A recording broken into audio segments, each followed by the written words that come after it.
пожалуйста, я не английская королева. И табу. Можно я тоже присяду, да? Спасибо.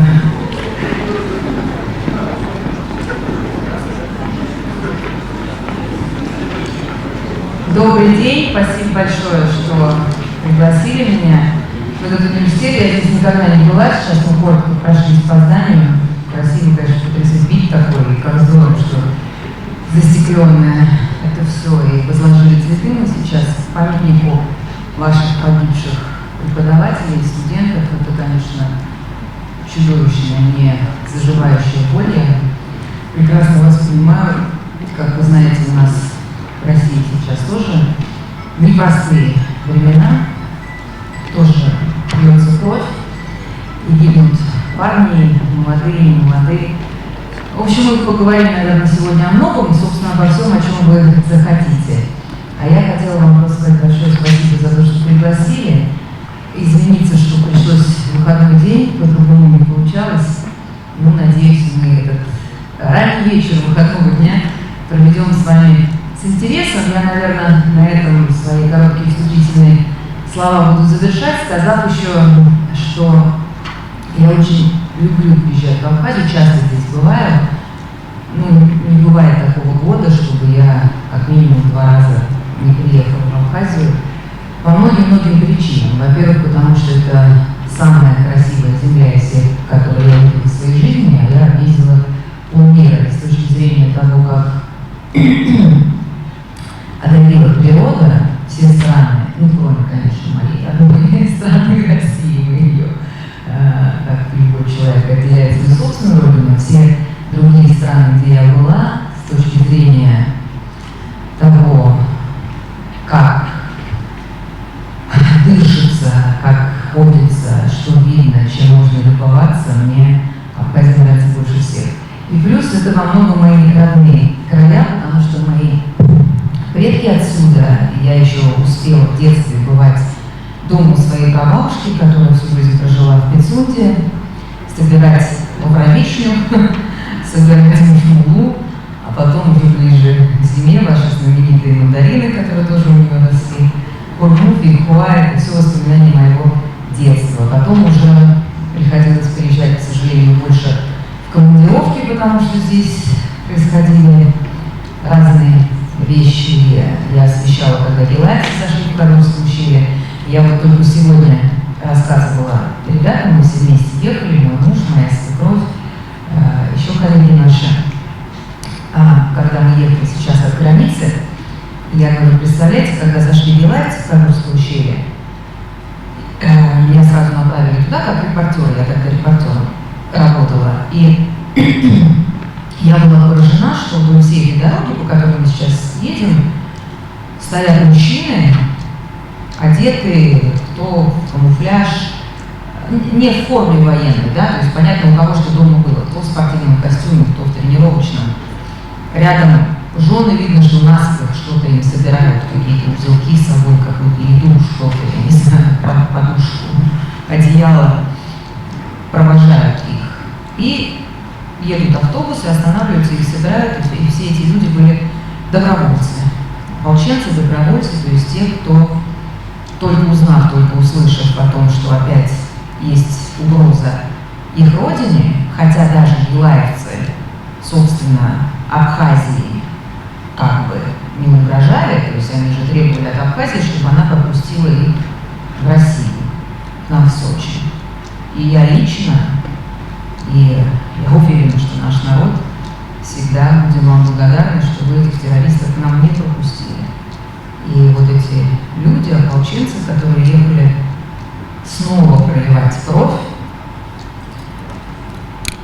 спустя сколько это уже было, 10 лет, да, прошло. Это просто было поразительно, поразительный дух, конечно, вашего народа хватило бы на много других народов. Вот что я хотела вам сказать, и если позволите, построю нашу дискуссию так, что вы мне будете задавать вопросы, я буду на них отвечать, потому что я не хочу вас утомлять какими-то долгими вещами о предметах, которые, может быть, вам не так интересны. Да? Так поступим. Вот Республика Абхазия и Российская Федерация взаимодействуют во многих отраслях, и хотелось бы узнать экспертное мнение, насколько прочными являются наши отношения на сегодняшний день. Я вам так скажу. Мне кажется, что я даже не могу себе представить силу или тех злонамеренных людей и организаций, или даже целые государства, которые, потратив на это все свои ресурсы, смогли бы разрушить многовековые отношения между Россией и Абхазией, и российским, русским народом и абхазским народом. Столько вместе прожито, столько крови пролито, столько взаимного, знаете, вращения друг друга наших культур. В России вы, сейчас, к сожалению, с образованием, как и везде, не очень все красиво, поэтому в России вы, наверное, сейчас найдете человека, который не читал бы Фазилия Искандера, хотя в поколении моем, и тем более наших родителей, такого человека найти было нельзя. Но даже сейчас вы в России не найдете человека, который никто не слышал. Так же, как я думаю, что в Абхазии вы не найдете человека, который не слышал бы, например, Льва Николаевича Толстого. Правда же, это взаимное проникновение культур. Мне всегда это очень нравится, потому что взаимное проникновение любых культур обогащает обе культуры. А когда это еще полито кровью, и на полях Великой Отечественной, и потом, к сожалению, и сейчас, ваши ребята, ваши бойцы сейчас сражаются там, где мы все вместе сражаемся за правду, за справедливость и против нацизма, который вдруг неожиданно опять поднял голову. Я думаю, что не застанет человечество Божьей помощи того момента, когда наши пути разойдутся. Спасибо вам за вопрос. Спасибо большое. Добрый вечер. Я бы хотела задать такой вопрос. Какое ваше дальнейшее видение Абхазии на международной арене? Я бы хотела переадресовать этот вопрос вам, человеку, который сидит в первом ряду, министр иностранных дел Абхазии. Мне сложно судить о том, как Абхазия себя видит на международной арене, насколько я могу предположить и видеть. Абхазия видит себя независимым и устойчивым в этой независимости государством, чьей независимости ничего не угрожает, а если что-то угрожает, то всегда найдется чем и как, и тем более с дружеской помощью соседнего большого государства, моего российского, отразить эти угрозы. Я думаю, что в этом направлении стоит, конечно, Абхазии развиваться. Что касается экономики, нужны инвестиции, а чтобы инвестиции нужны гарантии этих инвестиций. И я вижу, сегодня мы прошлись по набережной, по центру Сухума, и я вижу, что это все развивается в этом направлении. Я видела несколько потрясающих гостиниц абсолютно мирового уровня, которым было бы место в Сочи или в Рио-де-Жанейро, и где угодно. И я спросила вашего министра, это кто строит, это ВЭП строит, это ВТП строит. То есть это российские инвестиции. Значит, российским инвестициям здесь не страшно, они чувствуют поддержку, иначе инвестиции не приходят, когда они понимают, что завтра кто-то передумает и тебя отсюда выгонит, но тоже будет тратить деньги. Значит, руководство Абхазии ведет правильную работу по гарантиям для этих инвестиций, а это, безусловно, значительная часть обеспечения будущего Абхазии, потому что земля-то у вас невероятная, фантастическая, нигде такой нет. И вложить сюда деньги, грамотно их распределить, через 4 года здесь будет город-сад. Помните, как наш великий поэт писал? Я думаю, в правильном направлении вы развиваетесь. Спасибо вам. Добрый вечер. Разрешите вопрос. Абхазия так или иначе была под влиянием наших соседних стран, как и Россия, в меньшей степени.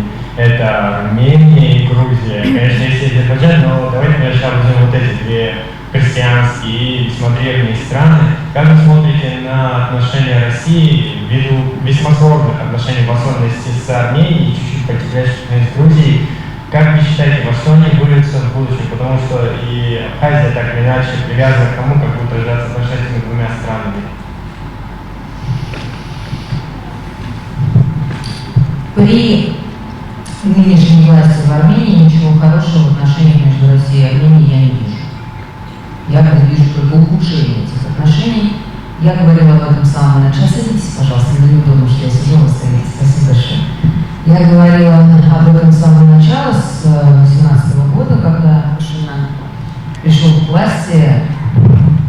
Я сама армянка, как вы знаете, и мне было совершенно очевидно, что он приходит к власти, будучи ведомым теми силами американцами, в первую очередь, которые стремятся оторвать Армению от России и создать на Кавказе очередную антироссию, которую они столько лет создавали на Западе, я имею в виду на Западе от России, на Украине, а теперь вот на юге Закавказья. Он пришел с этой идеей, с этой мыслью, и ему наплевать не то, что интересы России, ему наплевать на интересы собственного народа. Вы видите, как позорно он сдал Карабах, ничтоже сумняшися вообще, пальцем не пошевелив, для того, чтобы его сохранить. И мне сказал, даже один, не буду не полномочий называть его фамилию, но один очень известный человек и большой деятель политический Азербайджана. Он мне сказал в частном разговоре, но ты же сам понимаешь, что если бы Кочаряна, этого бы не было. То есть армяне не потеряли бы Карабах, а теперь потеряли. С Россией отношения у Пашиняна будут только ухудшаться. Если Пашинян будет продолжать при этом оставаться лидером Армении, значит, они будут ухудшаться у Армении как государства. Я испытываю все еще слабую надежду, потому что я такой вялый активист, неуверенный активист, что армянский народ, я имею в виду сейчас граждан Армении, которые живут в Армении и имеют возможность голосовать, я сама не гражданка Армении, была там 2 раза в жизни всего, и у меня даже родственников нет, что вот эти граждане, незнакомые мне, которые там живут, как-то прозреют, проснутся, придут чувства, осознают, что никогда ничего хорошего в последние много-много-много столетий не случалось с Арменией в истории армянского народа и самим армянским народом, кроме как под крылом России. Что они осознают это, вспомнят, может, пару книжек прочитают, неважно на каком языке, на армянском, на английском, на русском, и перестанут выбирать человека, который ведет эту республику, это государство в западню, отрывая ее от России. Вы знаете, что Армения, как и Грузия, вступили в состав Российской империи добровольно, и не просто добровольно, а просились туда не один век подряд, просились в состав Российской империи, потому что только в Российской империи видели возможность защиты от агрессивных, исповедующих другую веру, народов, которые их окружали, и измучили их просто бесконечной резнёй, войной, геноцидами. Российская империя в конечном итоге их приняла в свой состав, и начался их расцвет. Достаточно посмотреть статистику, сколько было Грузии в мире на момент вхождения Грузии в состав Российской империи, и сколько было грузин в Грузии через 100 лет. Достаточно вспомнить великого армянского писателя, поэта Аванеса Туманяна, который говорил о том, что армянская литература, несмотря на то, что армянский народ и, соответственно, армянский язык и армянская письменность – это очень старый народ, один из древнейших в мире, как известно, то есть обладающий накопленной много-много-много вековой, тысячелетней культурой. Так вот, Аванес Туманян считал, что расцвет и взлет армянской литературы пришелся именно на то время, когда Армения вошла в состав Российской империи и переняла, научилась, произошло вот это вот проникновение друг друга традициями и высочайшим мастерством русских писателей. С этого начался взрыв, бум армянской литературы, которого не было, несмотря на то, что этот язык существовал еще до нашей эры. Сейчас все плохо, все это забыто, нынешней армянской властью. Те люди, которые остались в Армении, вы знаете, что огромное количество людей уехало и живут, собственно говоря, в основном в России. Ну, на Запад кто-то уехал, но в России живет больше армян, чем в Армении. Это тоже медицинский факт. В этом смысле Путин больше президент или премьер-министр армян, чем Пашинян. Эти люди, которые не смогли уехать, кто-то не захотел уехать, они как это видят по-другому или просто не задумываются об этом, или до такой точки кипения довела их предыдущая власть. Как сказал мне один армянин, ты знаешь, если бы им предложили в тот момент выбрать табуретку, они не выбрали табуретку, не то что Пашиняна вместо той власти, которая была. Ну, наверное, же терпение когда-то должен предел прийти. Наверное, слепоте когда-то должен наступить предел. Хотя мы знаем случаи, когда слепота остается навечно. Я не прорицательница, я не знаю, как будет, пока вектор плохой. Это что касается Армении. Что касается Грузии, вы знаете, что отношения между двумя странами много-много лет, с 2008 года, практически не существовали. Не было авиасообщения, не было ничего. Как-то вот там живет Грузия своей жизнью, ну, пусть живет. Россия, в общем, в каком смысле распрощалась с ней, да, после того, что произошло. После того, как были атакованы наши военные базы. Ну, Россия – это большая, значительная страна. Она такие вещи не прощает. Грузинское руководство, которое там у власти сейчас, посылает некие разумные сигналы. У нас есть сведения, что грузинское руководство со всех сторон подначили с тем, чтобы они открыли второй фронт здесь у вас, как бы отвлекая силы России от нашей работы на Донбассе и на Украине, с тем, чтобы Россия была вынуждена распылять усилия, да, тяжело же. Понятно, что Россия не бросила бы Абхазию, если бы Грузия сейчас пошла в очередную войну на Абхазию. Понятно, что Россия, конечно, стала бы помогать, а это значит, отвлекала бы силы оттуда. А силы они не безбрежные, потому что там, как вы знаете, мы сражаемся ни с какой не с Украиной. На Украине хватило 3 дней. Мы сражаемся со всем НАТО. А НАТО это все-таки мощнейшая армия в мире, что уж тут говорить. Так вот, грузинское руководство этого не сделало. Я не была уверена, пойдут они на это или нет. Я думала, что, может быть, мозгов не хватит на то, чтобы на это не пойти, но мозгов хватило. Это хороший сигнал. Как будет дальше, посмотрим. В грузинской политике я разбираюсь еще меньше, чем в армянской. Я просто фиксирую те сигналы, которые мы видим сейчас. И мне, конечно, очень бы хотелось, чтобы 2 соседних государства и 2 соседних народа, грузины и абхазы, в каком-то моменте истории пришли к мирному существованию. Но здесь, безусловно, мне кажется, поправьте меня, если я не права, мне кажется, здесь мяч на стороне Грузии, поскольку войну начала Грузия, и она должна как-то объясниться, как-то договориться с сыновьями уже выросшими, дочерьми, тех, кто погиб, правда же?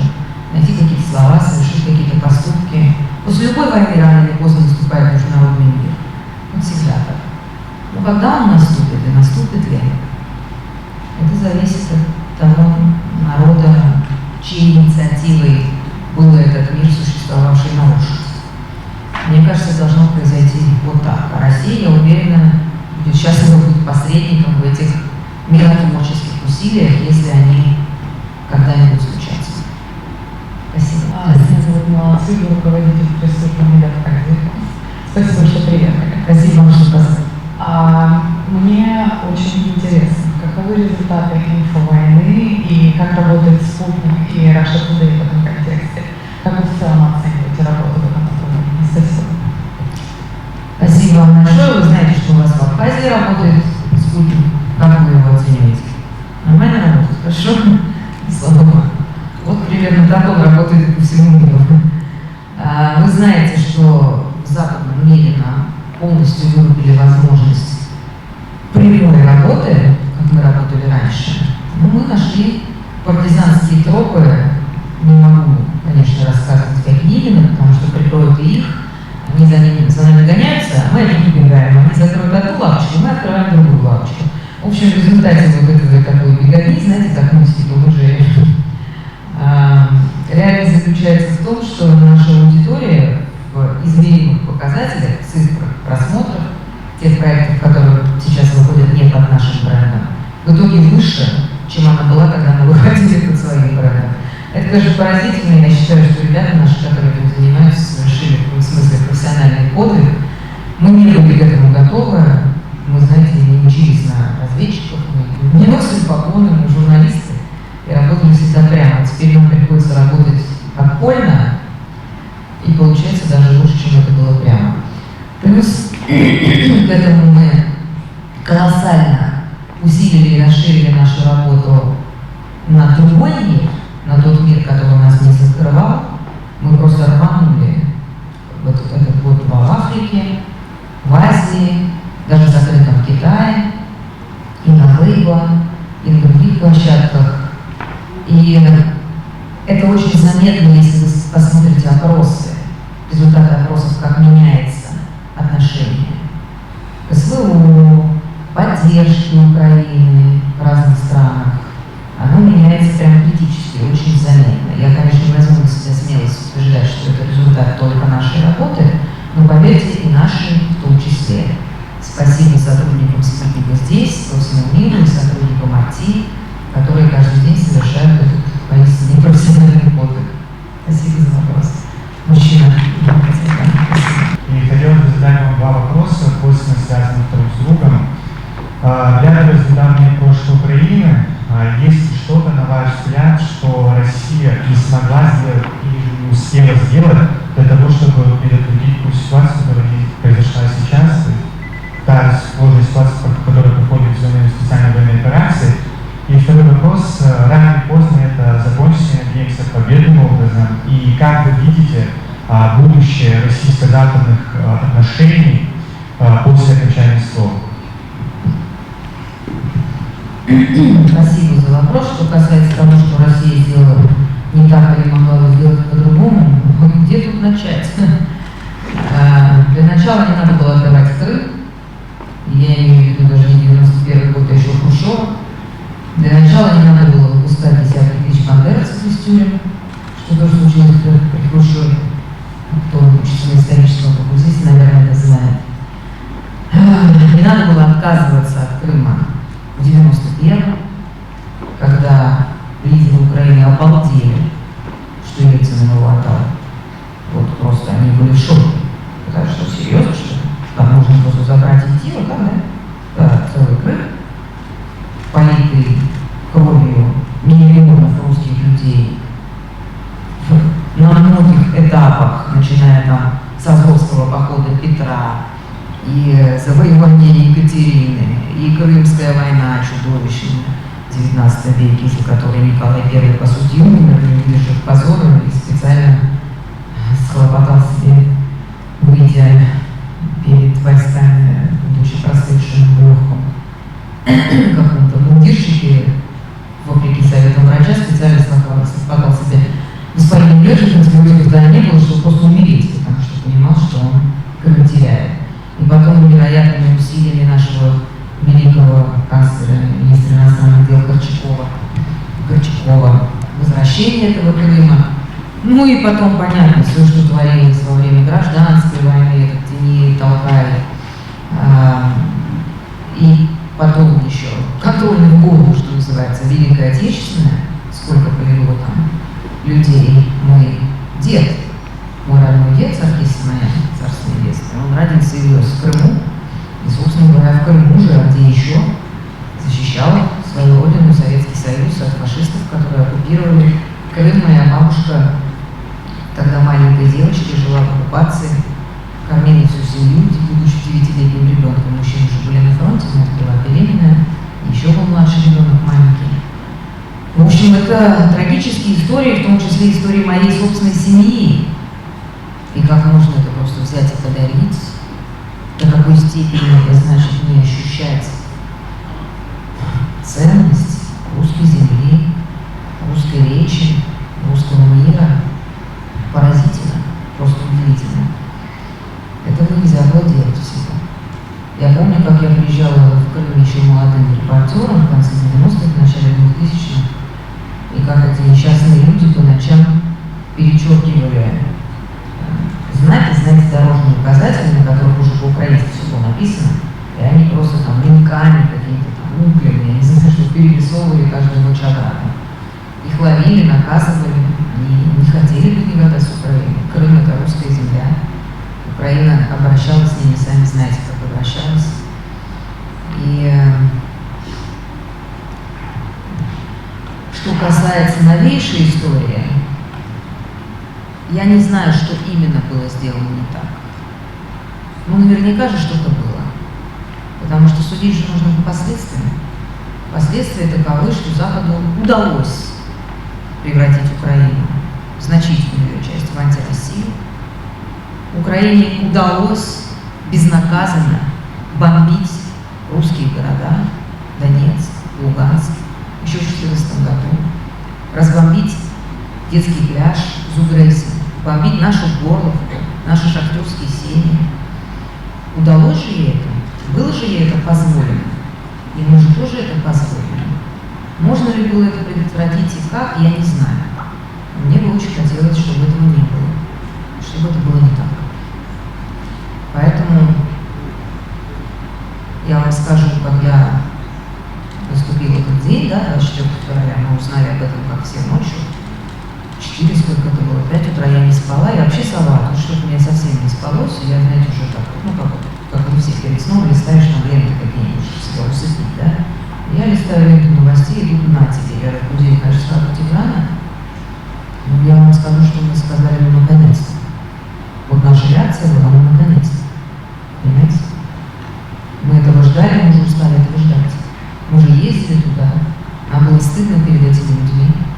Я рассказывала об этом потом, когда мы вернулись из поездки с Тиграном. Я рассказывала об этом Владимиру Владимировичу, что вот так и так, вот это нам говорили люди, я не могла смотреть в глаза.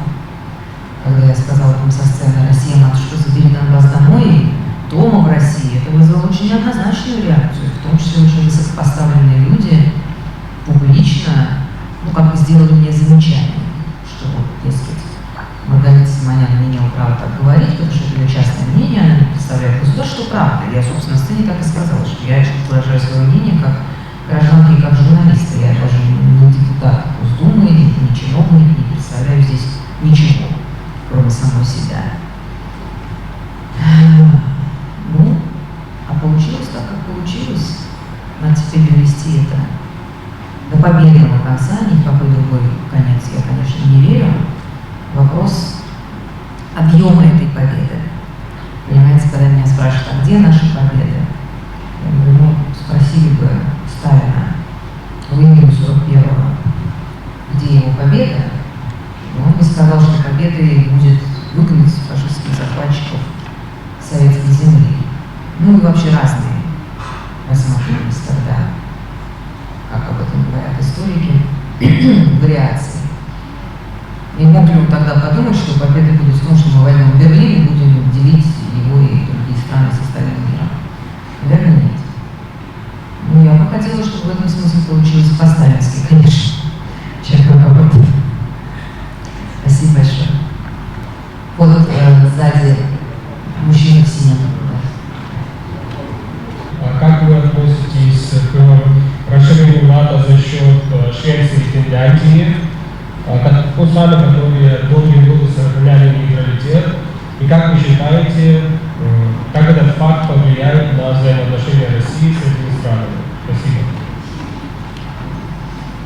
Я вам не ответила на второй вопрос. Кстати, извините, сейчас вспомню. Да, ну, этот вопрос второй ваш связан с вот этим, да, если брать шире, чем Швеция и Финляндия, это, в принципе, с остальным западным миром. Я думаю, что в долгосрочной перспективе нам всем друг от друга некуда деваться. Вообще всем странам. Потому что я вижу, как мне кажется, может быть, я ошибаюсь, дай Бог, чтобы я ошибалась. Но я вижу, что человечество в долгосрочной перспективе столкнется с такими вызовами, с которыми оно не сталкивалось, по крайней мере, при нашей жизни, при жизни тех наших предков, о которых мы, по крайней мере, слышали. Их очень много. Эти векторы мы видим уже сейчас. Это развитие искусственного интеллекта, которое по-разному может пойти. Правда, что мы же понимаем? Это колоссальные климатические изменения. Давайте не забывать, что вообще-то на Земле, согласно ученым, было уже 5 так называемых массовых вымираний, вызванных критическими внезапными изменениями климата и всей обстановки. Где-то выбросом метана, где-то падением метеорита, где-то до сих пор никто не понимает, что. Но тем не менее все эти 5 закончились тем, что вымерло практически все живое, что существовало на тот момент на Земле. И облик Земли полностью изменился. Континенты разъехались в разные стороны, животные появились другие, а мы же в биологическом смысле все-таки приматы, понимаете, понятно, что одухотворенные люди и прочее, но в принципе в биологическом смысле мы же тоже те самые животные, которые живут на Земле.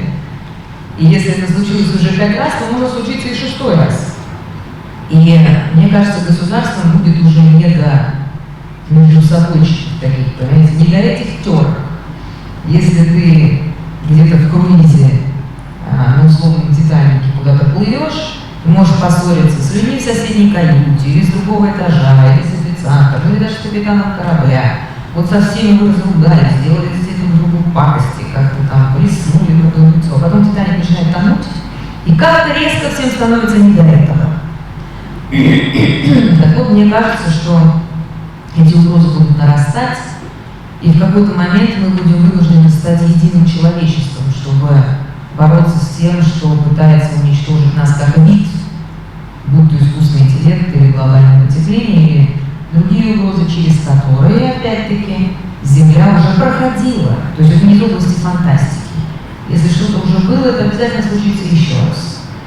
И мы будем вынуждены объединиться в лицо этих угроз и терки наши вот эти забыть. Но это будет в перспективе долгосрочной.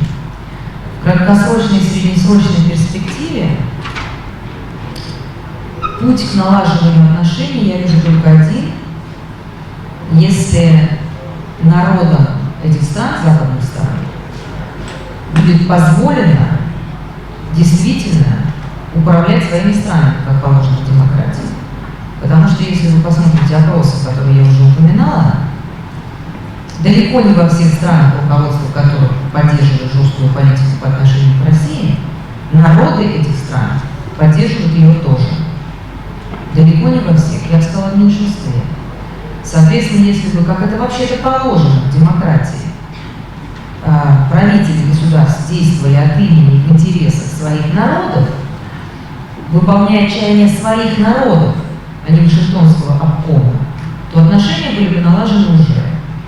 Если народы этих стран смогут добиться того, чтобы управлять своими государствами будет народ, а не Вася Пупкин, назначенный Вашингтоном, тогда все будет хорошо. Смогут ли они этого добиться, не уверена. Европа не выглядит полной страсти, не выглядит пассионарным народом. Ее еще Штенгер, еще 100 с лишним лет назад в своей знаменитой книге «Закат Европы», которую, наверное, вы тоже проходите в университете, предрекал ей, собственно говоря, этот закат. Не знаю.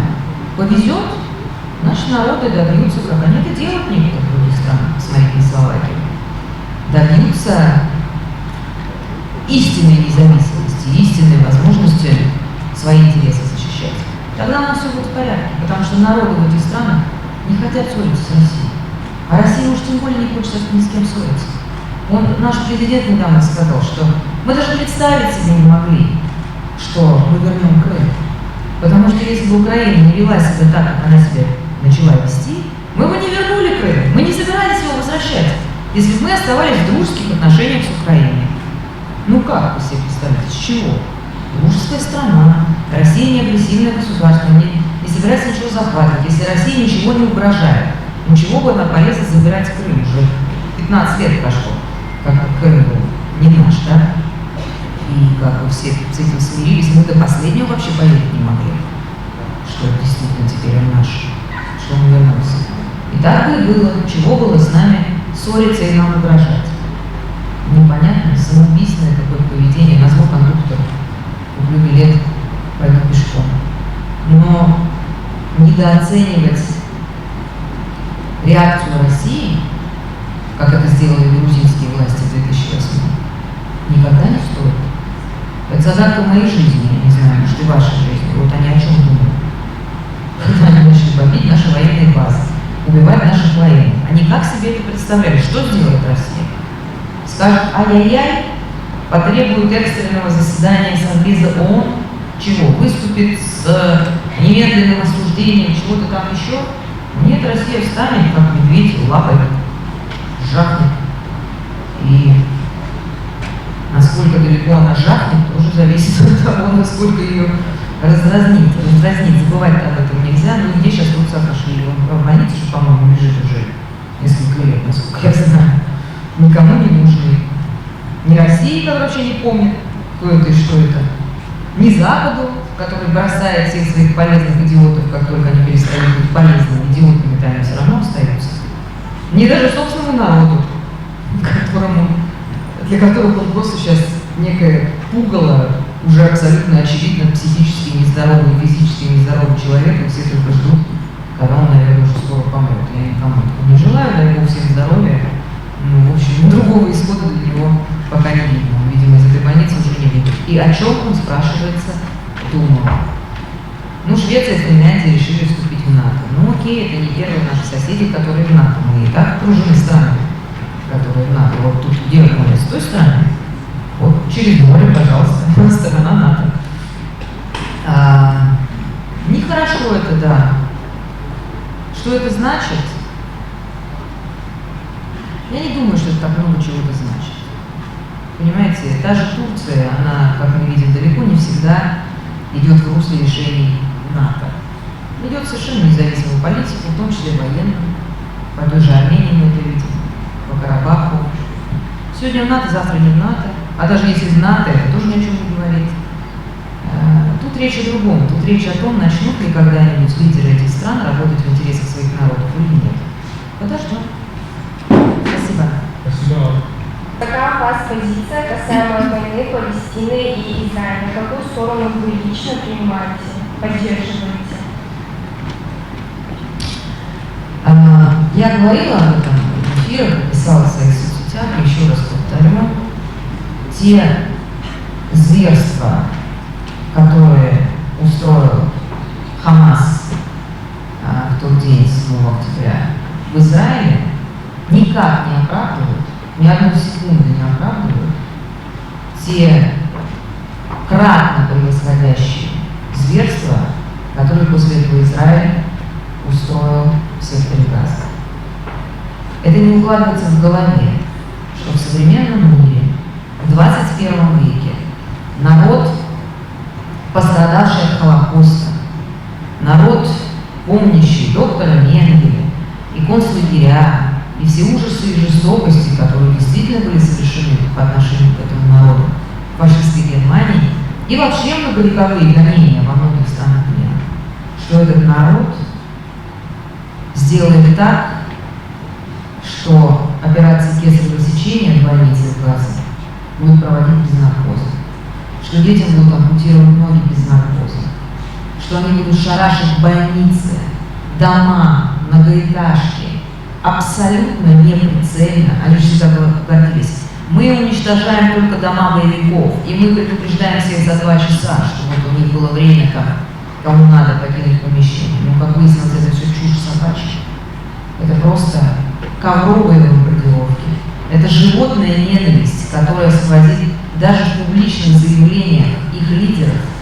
А если они позволяют себе заявлять такое публично, можно только представить, что они думают на самом деле, что они говорят друг с другом у себя на кухне.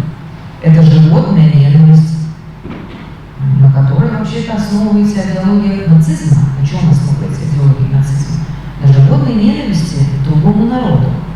И эта животная ненависть к жителям Газа, к палестинскому народу, она меня потрясла. Я не ожидала такого от Израиля. Знаете, я много раз там была, и в Палестине была. И я не могла себе даже представить, что они вот так мы сделаем, вот как по Ветхозаветам, понимаете?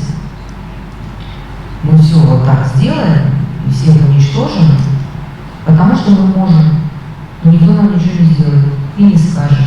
Ну, пожужжат там или что-то, там что-нибудь вет наложит, что-нибудь возмущаются в СМИ, да и в СМИ особо тоже не будут возмущаться, потому что в СМИ тоже все взаимосвязаны. Что нам с того? Мы можем всех отутюжить. И никакие ценности, никакие морально-нравственные ориентиры их не останавливают. Это поразительно. За несколько недель Израиль растерял моральный авторитет государства-наследника Холокоста. Не знаю, зачем они это сделали, не знаю, кому от этого лучше, точно не израильтянам. Спасибо. Здравствуйте, меня зовут Сандра, я являюсь студенткой 3-го курса филологического факультета направления журналистики. Как вы считаете? Коллега. Да. Ситуация на абхазо-российской границе соответствует ли статусу союзничества между нашими странами? То есть сложное прохождение, прохождение. Спасибо. Простите мою наглость. Задам еще один вопрос, чтобы снова не передавали мне микрофон. Как вы относитесь к неправительственным организациям? Смотря каким. Я сама возглавляю неправительственную организацию. Некоммерческую организацию. Неправительственные организации бывают разные. Если это такие неправительственные организации, садитесь, пожалуйста, как, например, USAID знаменитый, которая под личиной помощи всему и вся, восстановлению памятников, там, я не знаю, покупки примусов бабушкам, еще чего-то, на самом деле протаскивает свою политику, свои ценности и парализует страну по рукам и ногам, меняя культурный код этого народа и лишая в конечном итоге страну независимости, это чудовищно. И я знаю, что и у вас они появляются, и я желаю вашему руководству мудрости, смелости и силы, чтобы бороться с ними без компромиссов, и просто выплюнуть их с абхазской земли. Ничего хорошего от этого не будет. Под какими бы лозунгами они к вам не приходили, они не принесут вам добра, а зла принесут много. И все это закончится обязательно каким-нибудь еще кровопролитием, не дай бог, как всегда заканчивается их вмешательство. Что касается российско-абхазской границы, это, конечно, ужасно. Сейчас-то еще более-менее, потому что декабрь, да? Но что творится летом, это ужасно. Но насколько я знаю, я, может быть, ошибаюсь, я тоже здесь не как официальное лицо, насколько я знаю, есть планы расширения и там, значительного ремонта этой границы, этого поста, чтобы все это проходило так же легко и просто, как в любом аэропорту. Правда же, нас же не возмущает, что когда приходишь в аэропорт, ну где там показываешь паспорт, что тебе там поставили, выдали, пошел дальше, нет проблем. Если это будет так, то и вопросов нет. Конечно, было бы здорово, если бы эта граница вообще была снята. Но я понимаю опасения с обеих сторон, есть же много нехороших людей, да, ну каких-то просто мошенников, людей, находящихся в розыске, не говоря уже о террористах, ведь сколько сейчас, вы знаете, ТРГ пытается действовать, и одиночек, которые действуют на территории России с очень разными целями из-за ситуации на Украине, да, все эти акции, которые придумывает их разведка и где-то успешно, к сожалению, в большинстве случаев неуспешно проводит на нашей территории. Но не хватало еще, чтобы они использовали и вашу территорию для подготовки таких штуковин, да? Это никому не нужно. Поэтому сейчас время тревожное, наверное, сейчас совсем убрать этот пост невозможно. Я говорила об этом и с силовиками России, и с другими ответственными лицами. Они считают, основываясь на своей информации, что сейчас этого сделать нельзя. Но сделать так, чтобы люди не были вынуждены терять человеческое лицо в этих потных очередях, коллективных, летом, подавляющее большинство из которых российские граждане вообще-то, ну вообще-то все-таки больше россиян едет летом в Абхазию, чем граждан Абхазии в Россию, согласитесь. То есть в подавляющем большинстве это страдают наши же люди, правда же, российские. Да и граждане Абхазии, это что же наши люди? Мне кажется, у вас, наверное, у всех российских паспорта есть, нет? Ну, большинство, я думаю, точно. Вот, ну, значит, надо потратить какое-то количество денег, в конце концов, это же не космодром, чтобы просто увеличить этот пост, чтобы люди проходили спокойно. Ну, там, очередь 2-3 человека, я думаю, никого не смутит. Ни меня не смутит, ни вас не смутит. Ну, подошел 5 минут, подождал, как на регистрации в аэропорту. Паспорт протянул, тебе улыбнулись, пожалуйста, что-то там посмотрели, проходите. Ну не по 6 часов же. Понимаете, куда это годится? Я очень надеюсь, что эти планы будут реализованы, что они вообще есть, потому что неофициально об этом никто не говорил, я это слышу с разных сторон, знаете, сигнальчики, но вот сигналы. Спасибо. Да, представляю. Сейчас вот еще а хватит хлопать. Или вы ему хлопаете, ему похлопайте.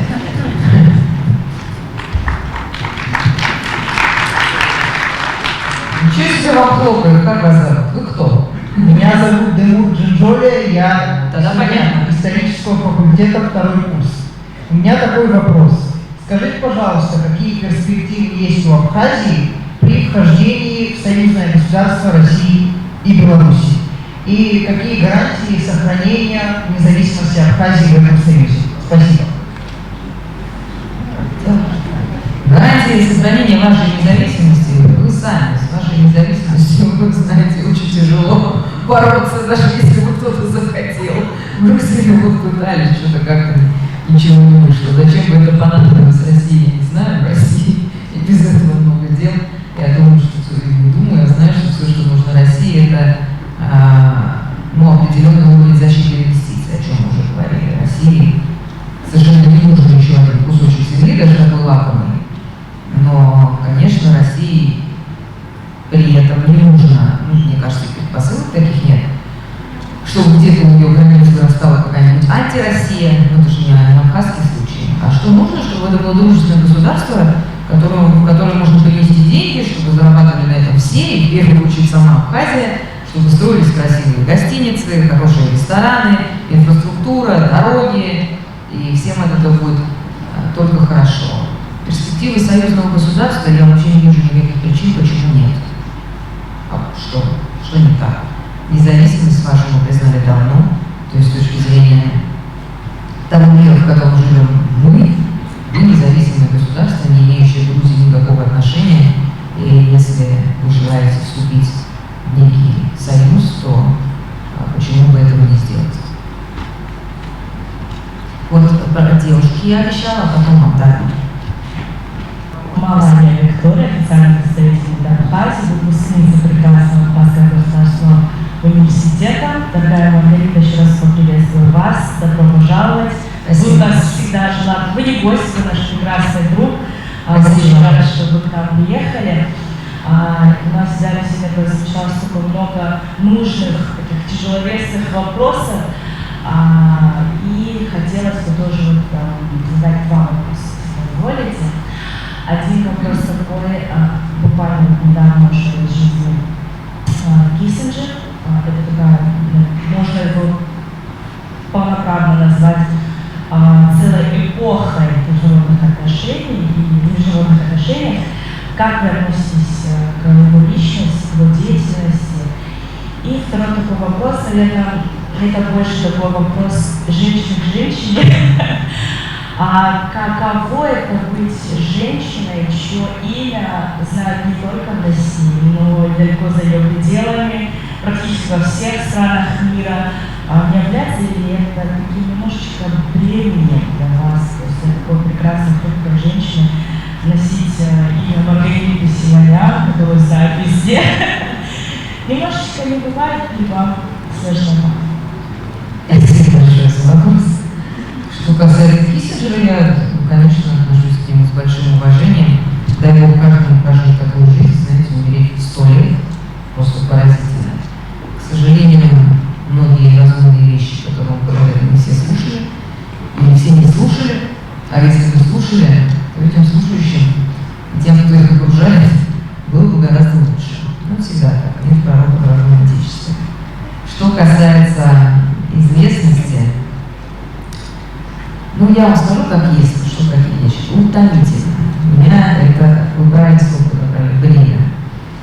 Я не планировала этого никогда для себя. Я вообще не собиралась работать на телевидении. Я всегда хотела быть писателем. Я сейчас много пишу, у меня вот вышла в сентябре новая книга. Я в следующем году будет еще одна. Это значительная часть моей жизни. Я точно никогда не стремилась к тому, чтобы меня узнавали в лицо. Меня это до сих пор смущает, и мне от этого неловко. Я когда выхожу куда-то, я стараюсь ходить подальше от Тегерана, потому что его сразу знают, а я рядом, у меня заодно. Так я вроде маленькая и как-то не такая заметная. Но все равно узнают, конечно. Я одновременно очень благодарна тем людям, которые подходят, просят фотографироваться, задают вопросы. Благодарна за их внимание, мои скромные персоны, что они смотрят, слушают, что они согласны со мной. Иначе бы, наверное, не приходили, не благодарили. Но при этом одновременно мне хочется спрятать взгляд под стол. Кажется, что это как-то вроде происходит все не со мной, и мне становится очень неловко. Я теряюсь и не знаю, что говорить, кроме как качать головой, говорить спасибо, спасибо, спасибо. Почему я вам сказала честно, как есть. Спасибо за вопрос.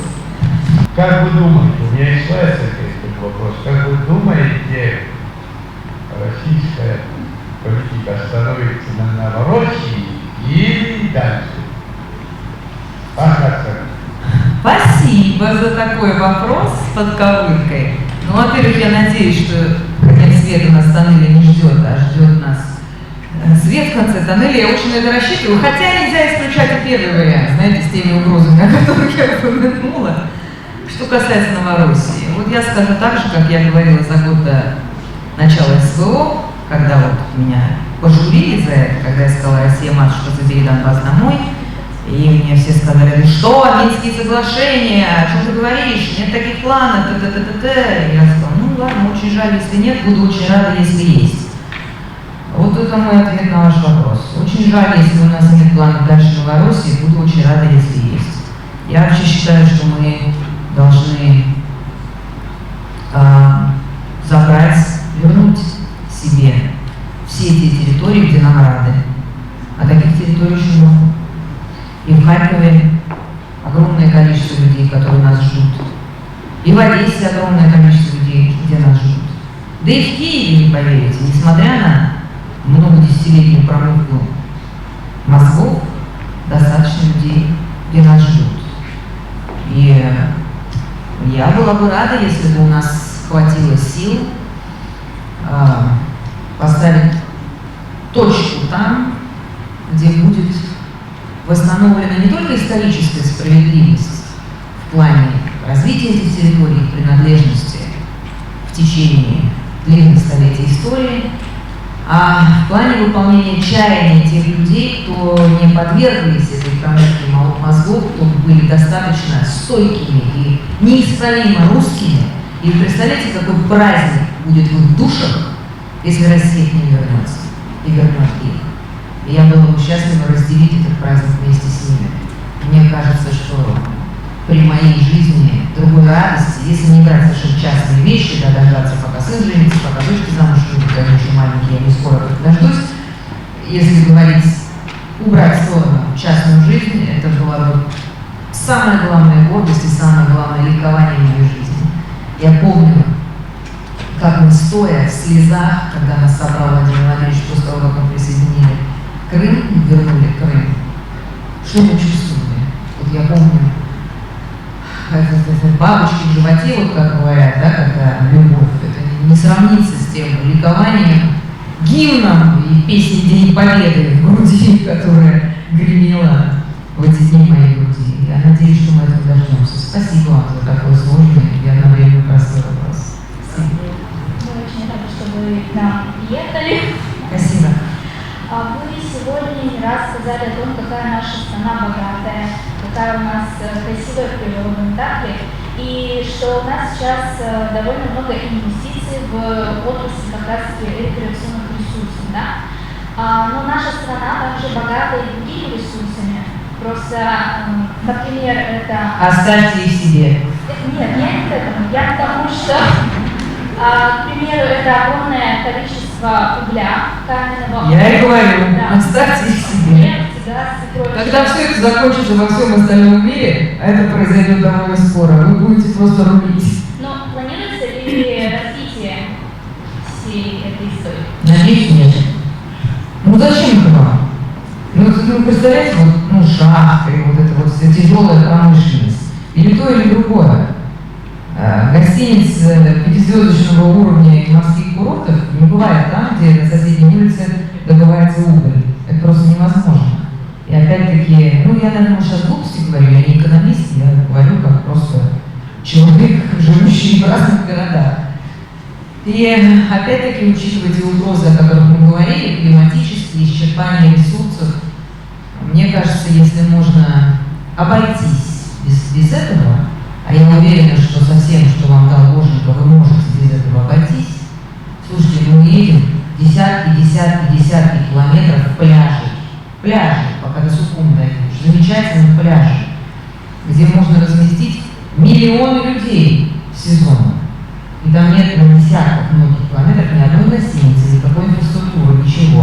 Я бы вам желала сначала сделать вот это. Если вам потом понадобится еще шахты и куда-то продавать вашу на здоровье, но, уверяю вас, не понадобится. Пусть вот он там лежит и ждет своего золотого часа и не отправляет вам атмосферу. Спасибо. Здравствуйте, я студентка исторического факультета социальных и международных отношений Андрея Санала. Вот так как вы затронули вопрос насчет Армении и Арцаха, я бы хотела вам задать по этой теме вопрос. Да я его не затрагивала, меня кто-то спросил. Ну, вот мы все в курсе, что Азербайджан, он оккупировал территорию Армении после 44-дневной войны. Россия, она закрыла глаза на это, и вот вы сказали, что правительство Армении и России, они как-то не дружны. Вот как после этого всего Армении доверять России? Вот мне вот всегда сложно. Ой, дорогая, как же вам промыли мозги? Даже интересно узнать, что вы читаете. Это же просто трэш. Какую территорию Армении оккупировал Азербайджан? Территорию 10 километров, которая сейчас. Ну, не территория Армении, а Арцах сам. Арцах это территория Армении? Ну, так сейчас все вопросы Арцаха решались через Армению. Ну, Арцах это территория Армении. А скажите, Армения признала Арцах вообще? Независимость Арцаха признавала Армения? Да. Не признавала, правда? И что А скажите, во время 44-дневной войны армия Армении воевала в Арцахе? Нет. Армия Арцаха воевала. А скажите, пожалуйста, вы не заметили, как Пашинян в Европе признал Арцах законной частью Азербайджана? Не заметили? Не может, не все равно, не все равно. Россия делала все и даже больше во время 44-дневной войны. Вы даже не можете себе представить, что. Я читала закрытые документы, закрытые переговоры. Я, к сожалению, не имею права их содержание раскрывать. А то меня посадить могут, знаете, на полном серьезе. Вот. Вы просто не представляете. Это Пашинян и пальцы его шили. Какие были его изначальные договоренности. А вы сейчас повторяете пашиняновские нарративы, продиктованные Западом, потому что единственная задача Пашиняна – это настроить население Армении против России, оторвать его от России. Неудивительно, что девушка, живущая в Абхазии, где-то такого набралась. Вот это вопрос к преподавателям университета. Что они у вас читают? Это просто удивительно. Вы почитаете историю этого вопроса, и я уверена, что ваше мнение не изменится. Это совершенно не так. Абсолютно не так. Армения, Пашинян, как руководитель Армении, своими руками отдал Арцах Азербайджану. И я уверена, что с единственной целью, чтобы обвинить в этом Россию, и чтобы замечательная, красивая девочка стояла передо мной на сцене и повторяла ровно то, к чему стремился. К сожалению, не так. Спасибо вам за вопрос. За последнее время центральное телевидение очень часто показывают неудачные семьи. Они настолько неудачны, по-моему, работники для этого устали, определять по часы. Будущий год является годом семьи. В связи с этим не намечается в телевидении показывают порядочных русских семей. Я даже скажу, что это пока есть. Очень хороший вопрос. Порядочных русских семей, безусловно, значительно больше, чем непорядочных, как русских, так и не русских семей. Я на центральном телевидении не работаю, но я представляю себе, как оно устроено. Телевидение всегда отталкивается от рейтинга. сожалению, зрительский интерес чаще вызывает негатив, чем позитив. Так устроена человеческая психология. Подсказать, вы думаете, они этого не знают. Но каждый раз, когда выходит передача о чем-то добром, хорошем, светлом, рейтинги такой передачи стремятся к нулю. А когда выходит передача о том, кто чей сын, рейтинги у нее очень высокие. А телевидение зависит, и успех его работы определяется рейтингами. В этом смысле, может быть, было хорошо, когда был Советский Союз, в этом смысле. И телевидение зависело не от рейтингов, а от того, что оно действительно несет или не несет разумное, доброе, вечное. И оно, безусловно, воспитывало население Советского Союза. И, конечно, в целом, в Советском Союзе, если брать те ценности, о которых вы говорите, в целом и в общем, они были покрепче, чем сейчас. Правда же? В Советском Союзе много было и хорошего, и плохого. Ну вот конкретно по этой ипостаси советской жизни я скучаю. Потому что, конечно, какую-то воспитательную функцию, просветительскую функцию средства массовой информации должны вести, и уж точно они не должны вести функцию растлительскую. А сейчас это, к сожалению, происходит. Объяснимо почему, потому что они идут вслед за зрительским интересом, за рейтингом. Так устроено коммерческое телевидение. Если с них снять обязанность зарабатывать деньги с телеканалов, они не будут это делать, поверьте мне. Да? А государственное телевидение не получает государственные субсидии. Не получает. НТВ, Первый канал, ВГТРК получает субсидии только на региональные ТТРК. А телеканал России не получает государственных субсидий. Они живут на то, что они зарабатывают. А заработки зависят от рейтинга. Государственные деньги получает телеканал «Культура». У телеканала «Культура» от рейтингов не зависит. Вот этот телеканал получает государственные деньги. И еще один телеканал ОТР, Общественное телевидение России. И вот на этих двух телеканалах ничего такого, о чем вы говорите, вы не увидите. Там разумное, доброе, вечное. Спасибо. Меня зовут Галдян Марина. Я студентка педагогического факультета начального образования. Тут в зале присутствует много студентов, а также более взрослых людей, которые в какой-то момент своей жизни столкнулись с выбором своей будущей профессии. И меня, как человека, который за год поменял 10 мнений, очень сильно интересует вопрос. Почему по какому вопросу за 10 мнений поменяли? Нравится ли вам Даня Милошин? Нет, если у вас поменялось свое мнение насчет профессии. Вы про профессию. Меня интересует, как и почему вы выбрали именно свою профессию, точнее журналистику. Спасибо. Ну, как-то так сложилось. Вы знаете, мне мой прадед сказал, я очень рано научилась читать, меня показывали, знаете, как на детских утренниках на табуреточку ставят и говорили, вот, почитай газету «Правда». Мне было там, допустим, 4 года. И вот я увидела этот трюк, и он сказал, смотри, журналистом будешь. Мне очень понравилось это слово, и я как-то стала интересоваться этим вопросом. А потом, когда пришло время поступать, исходя из моих интересов, я гуманитарий, я закончила английскую спецшколу и школу в Америке, то есть изучать язык мне было уже не нужно, я его и так знала. Соответственно, на РГФ, куда меня взяли без экзаменов по результатам Олимпиады, знаете, есть такое правило в России, если ты получаешь первое место на краевой Олимпиаде, и плюс у тебя золотая медаль, то тебя без экзаменов зачисляют на профильный факультет. А я получила призовое место и на Олимпиаде по английскому краевой, и на Олимпиаде по русскому языку и литературе. Соответственно, меня без экзаменов взяли на РГФ английский, филфак, а журфак тогда был отделением филфака. То есть, получается, и журфак тоже, поскольку он отделение филфака. И вот я выбирала, я думала, я хочу быть писателем. Я вам говорила уже, что я с детства хотела быть писателем.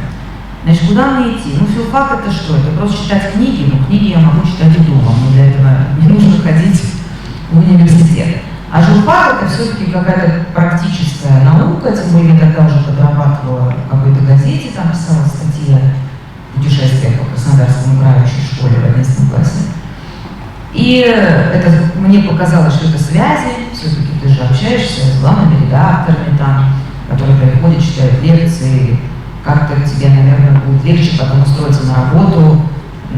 Для журналиста очень важно, как вы понимаете, нарабатываются связи, знакомства, это значительная часть профессии. В отличие от филфака, где, если у тебя есть прямая связь с Пушкиным, больше, в принципе, тебе ничего не нужно на филфаке. Вот. И решила пойти на журфак. Но я никогда не хотела быть журналистом вот того толка, кем я являюсь сейчас, руководителем большой медийной корпорации. Я хотела писать, и я думала, что я начну с толстых журналов, буду писать.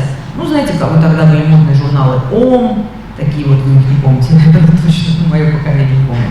Я буду писать вот такие 10-страничные какие-то очерки, эссе, по сути, они полурассказы.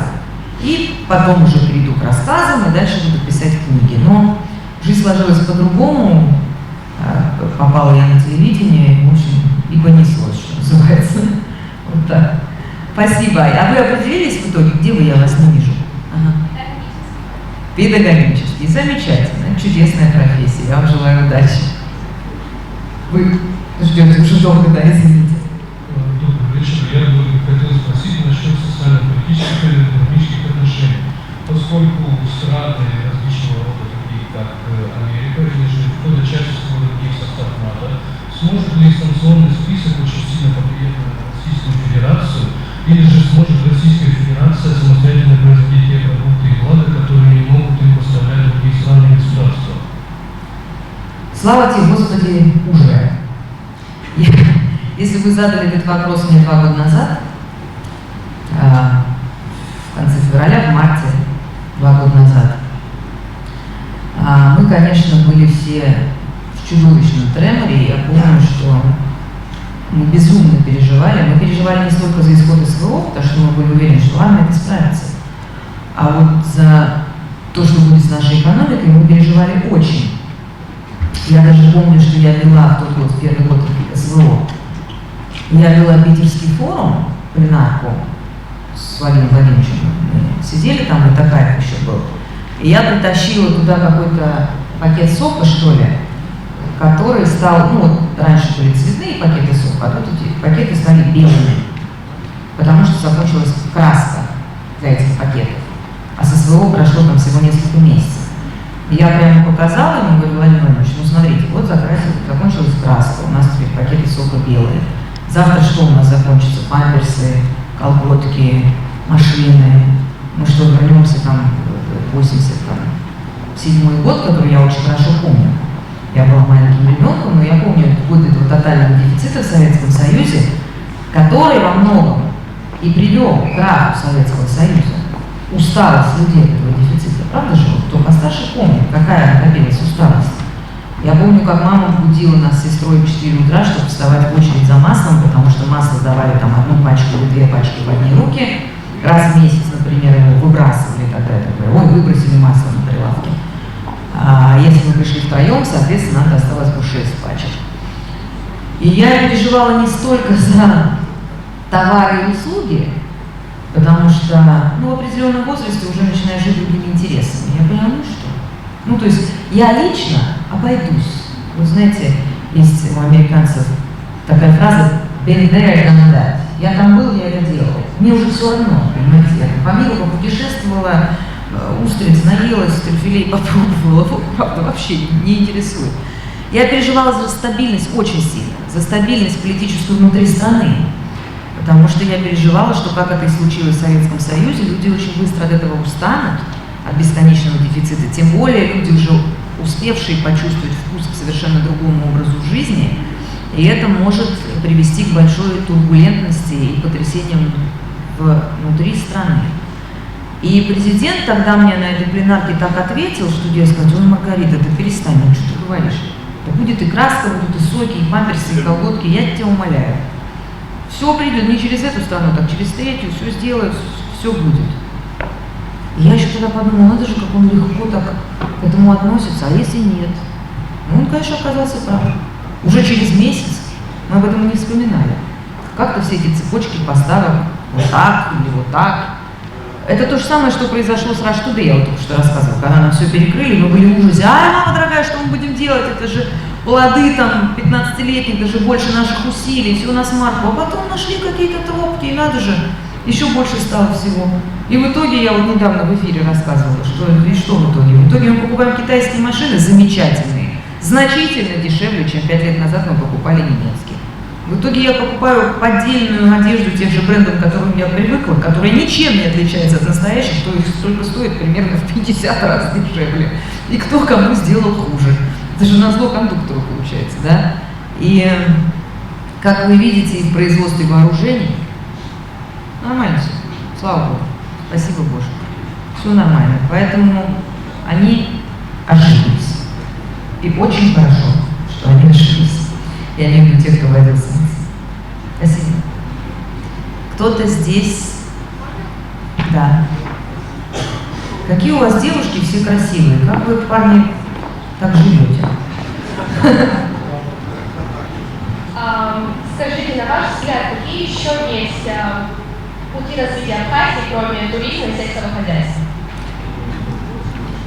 А надо? Ну, на ваш взгляд. Я не знаю, я плохо знаю структуру экономики Абхазии, но мне кажется, вам туризм и сельского хозяйства, учитывая ваше население, сколько, 300 тысяч у вас населения? Вот если у вас разовьется туризм и сельское хозяйство, особенно туризм, хотя бы на 10% своего потенциала, вы будете жить как в Дубае, как коренные жители Дубая. Вы все будете очень богатые, счастливые люди, которые, в принципе, могут ничего не делать, просто по факту того, что они родились здесь, и им от бабушки досталось 10 соток. Понимаете? Ну, это колоссальный потенциал. Зачем изобретать велосипед, если можно доделать то, что у вас есть, что просто в руки просится? Потом уже можно подумать о том, чтобы это, наверное, мог бы быть какой-то интеллектуальный хаб, может быть, да, где собирались бы вот эти доловые умники, вот что сейчас пытаются сделать и успешно с Сириусом в России и прочее. Может быть, спортивный, рекреационный, но это тоже туризм, да, лечебный, может быть. Об этом стоит подумать. Но сначала надо развить, что есть. Мне бы очень не хотелось вам желать того, чтобы у вас развивалось какое-то тяжелое производство, которое отравит вам природу. Я вот за природу переживаю, понимаете? Хватит других мест, где это все делается. Берегите тот рай, который вам Боже подарил. Берегите и развивайте, не в ущерб природе. Спасибо.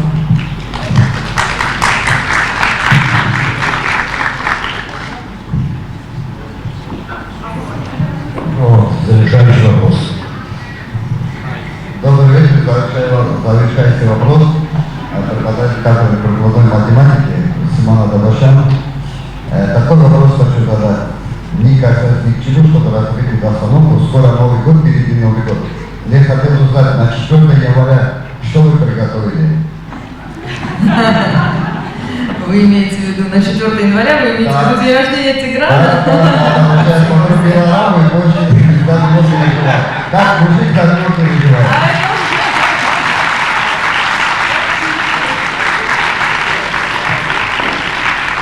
Это он вас подговорил, да? Вот, это я просто люблю смотреть пилораму, часто смотрю, и знаю, что на 66 года, 4 января, Я приготовлю все, что он захочет. Мой муж, слава Богу, очень любит, что я готовлю. Вот он сегодня чего-то ноет весь день про грибной суп. Я ему объясняю, грибов уже нет. Солнышко, если найдешь на 4 января грибы, я сварю тебе кастрюлю грибного супа. Я боюсь, что грибы ты не найдешь, поэтому будешь есть хаш, который ты любишь тоже. Хаш я тебе обещаю. Спасибо за такой теплый прием. Спасибо за вашу страну.